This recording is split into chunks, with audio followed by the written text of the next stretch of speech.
Hello, everybody. Welcome back to Saturday Science Home Edition, brought to you by the Wisconsin Alumni Research Foundation, the Morgridge Institute for Research, in partnership with the University of Wisconsin-Madison.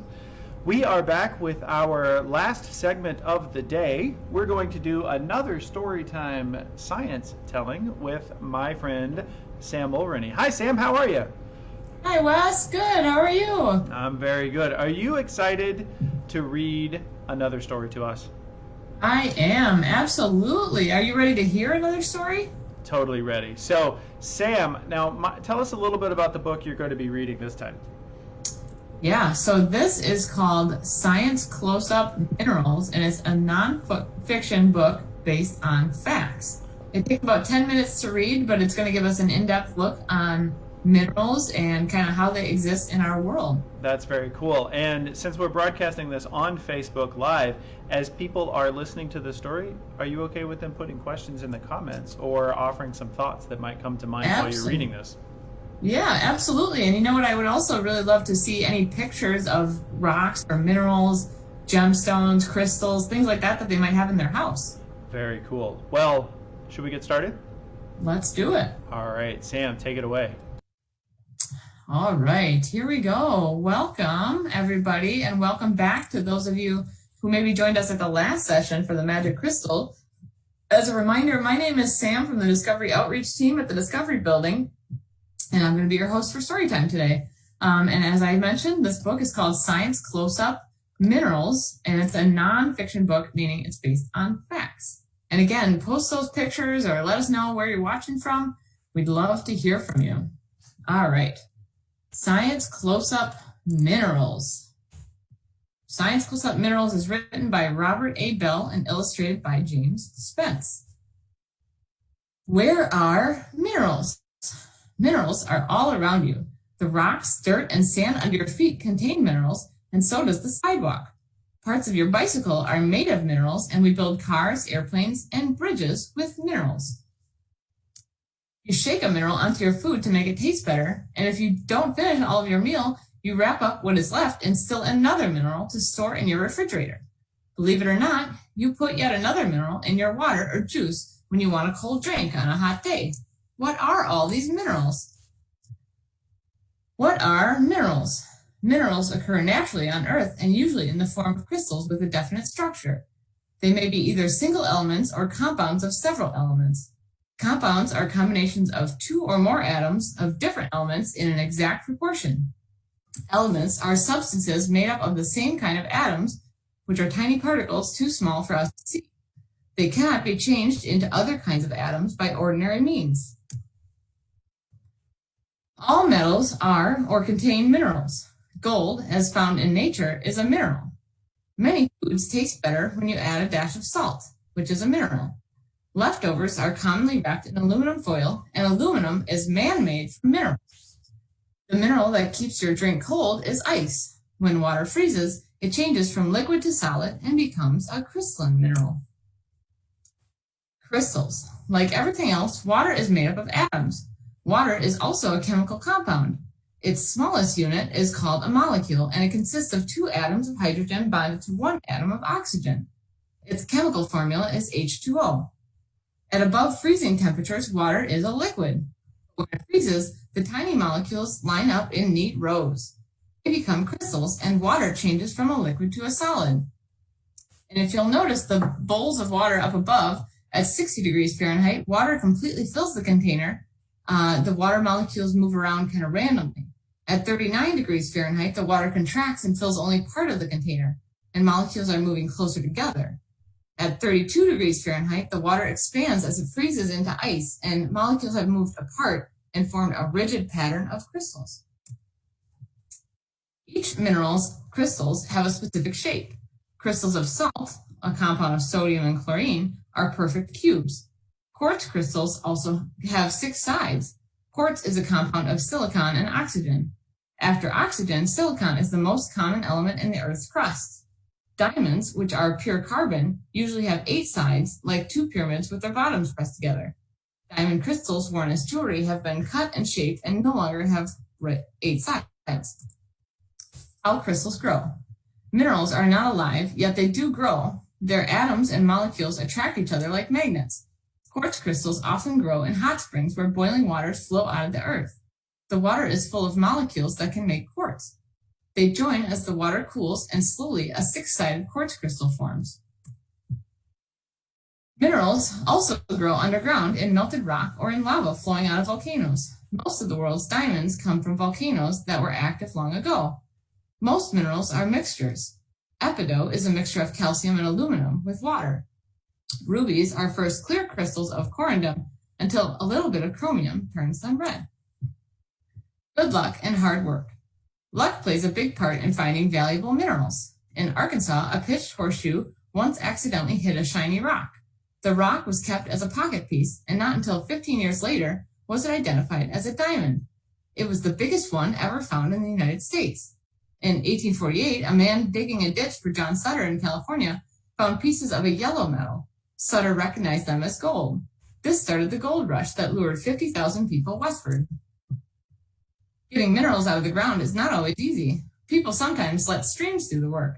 In California, people panned for gold by dipping up sand from streams in a screened bottom pan, and then searching the sand when the water drained out.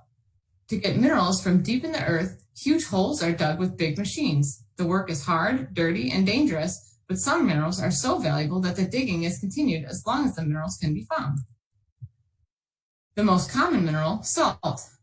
People have always treasured salt. Roman soldiers were paid partly with the salarium, a quantity of salt. Salarium became salary, which is the money you earn by working. When you sweat in hot weather, your body loses salt. Then you need more in your food. Salt makes food taste better, but too much salt is not good for you. Salt is also used to preserve food to keep it from spoiling. Salt is part of the soap we use for washing and bleach that gets our clothes clean. Many manufacturing processes, such as making glass, use salt. All of our salt is from the salty sea. We can get it by trapping seawater and then letting the water evaporate, leaving the salt behind. But most salt comes from huge deposits left by seas millions of years ago. Some is dug in deep mines. In other places, it lies on the surface. When a space shuttle comes back to Earth, it usually lands on salt flats, where an ancient sea once covered the surface. Iron and steel mineral ores. Pure iron is not found in the ground. It is obtained from mineral ores made mostly of iron. One is hematite. More than 70 million tons of hematite are mined in America every year. Iron also comes from limonite and magnetite. A magnet will stick to magnetite, and some pieces of magnetite are magnets themselves. Christopher Columbus used magnetite as a compass. To get iron from these ores, the minerals are melted in a very hot furnace. Parts that are not iron float to the top and are skimmed off. The liquid iron is then poured into molds to cool and harden. Steel is made by mixing melted iron with tiny bits of carbon, chromium, or other elements. Steel is much stronger than iron, but unlike iron, it bends without breaking. Buildings and bridges made of steel actually bend a little bit in strong winds. Aluminum, man-made wonder. 100 years ago, aluminum cost as much as $500 a pound. Nobody could afford to use it. Then Charles Hall got the idea of using electricity to melt bauxite, the principal ore of aluminum, and in this way free the metal. With this method, a pound of aluminum could be obtained for about 30 cents. Kitchens are now full of aluminum pots and pans. Food comes from the store in aluminum wrappers. Cold drinks are in aluminum cans. Even toothpaste usually comes in an aluminum tube. Aluminum is also part of refrigerators, computers, cars, boats, buildings, and thousands of other products. Airplanes and helicopters are made mostly of this strong, lightweight metal. If Charles Hall had not thought of using electricity, we might still be flying in airplanes made of wood and cloth. Gold. All shiny, bright golden stones are not gold. Most such finds are pyrite or fool's gold, a compound of iron and sulfur. Real gold is a darker, richer color. It is also much heavier. In air or water, iron and steel will rust. Silver tarnishes, becoming dull and black. Red copper turns green, but gold remains bright and beautiful. Heated acid, in fact, is used as a test for gold. A golden metal that does not melt in hot acid is really gold. People sometimes find bits of gold on the ground or in streams where it has washed down from the slopes. But like other metals, most gold is found deep under the ground and often mixed with other minerals. Heat, acid, or electricity are used to separate it. Pure gold is very soft. Before it can be used for jewelry or other items, it is mixed with other metals to make it stronger and longer lasting. Quartz.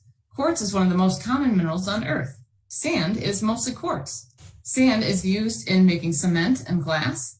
Thin pieces of quartz are used to pick up signals sent by radio and TV stations. Large, clear quartz crystals are sometimes cut and polished to make the crystal balls used by fortune tellers. Quartz also comes in different colors. Rose quartz is pink. Amethyst is purple quartz. Quartz sometimes grows without forming crystals. Agate, which contains tiny bits of iron, aluminum, and other metals, is this kind of quartz. Often, it is banded with colored lines or round rings of color. In moss agate, the lines are in the shape of moss plants. Opal is another quartz gem that does not grow in crystals. It is filled with a rainbow of colors that change as you turn the opal in your hand. Gemstones. Diamonds are among the most beautiful of all valuable minerals, and they are also the hardest substance in the world. One job that can be done only with a saw made of tiny diamonds is cutting other diamonds. Until it is cut and polished, a diamond is called a gemstone. Diamonds are a favorite gem, but are not the most costly. Rubies cost 3 times more than diamonds of the same size. Rubies are actually the mineral called corundum. When corundum is blue instead of red, it is called sapphire. Emeralds are clear green gems made of a mineral called beryl. If the beryl crystals are pale blue, the gem is called aquamarine. Not all gem minerals are clear and sparkling. Garnets are dark red. Turquoise is light blue or greenish. Jade is milky green and so soft it can be carved. Gems are unquestionably the most beautiful of the minerals. Look where you're walking. Minerals are in things you see and use every day. They are also where they have always been, in the earth beneath your feet.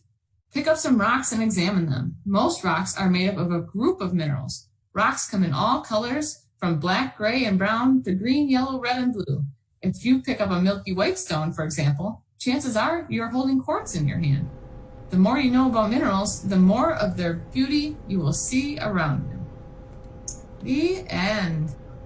Ooh, all right. Thank you for listening to our story. Wes, what did you think? Sam, I thought that was great. I'll tell you what, as I walk around now looking at everything made out of metal, I'm not going to think about that the same anymore. I'm going to imagine how they all started off as minerals inside the earth. Yeah. Yeah, do we have any comments or questions from the Facebook chat? Well, it looks like as we were going through the Facebook chat, a lot of people were talking about what they think their favorite mineral is. Let's see what we've got in the comments here. Jean says that she likes diamonds for sure. And what else we got here? I've heard that Lucas, his favorite mineral was amethyst, which I have to say is one of my favorites just because it's an unusual name to say. Jill's favorite is opal, and Laura says that she loves gems and loves geodes. So. Ooh, yes, geodes are very pretty and fun to look at as well. And I would comment that Jean, loving diamonds, is very special and unique. And diamonds, although they're not the most costly, like we learned, are very pretty to look at. They are indeed. Sam, what is your favorite mineral? Speaking of costly, my favorite would have to be a ruby. So it's a gem, and it's also my birthstone because I was born in July. So I love rubies, and I love that color. Very cool. I have a special rock at my house. I wonder if anybody else has special rocks like this at their house. This one was decorated by my daughter, and it's a rock and a mineral. So it's not how we found it in nature. You don't get those purple and yellow things on there in nature, but it's a very special mineral as well. Very cool. You know, it is funny, like we think a lot about gemstones, but really almost anything that we would mine from the earth is a type of mineral with all different kinds of uses, huh? That's right, yeah. And it was really surprising to hear about, too, all the different uses of aluminum and where that all came from, too. Mm-hmm. Yeah, very cool. And we even had in our microscopy segment a few minutes ago, Dan was showing us the mineral salt that we actually use to put in our food. Yeah, and people used to get paid with salt. That's very interesting. Salt, I guess, has been important to humans for a very long time. Very long time. Excellent. Well, Sam, thank you so much for sharing a story time with us. I know that I enjoyed it, and I think our audience did too.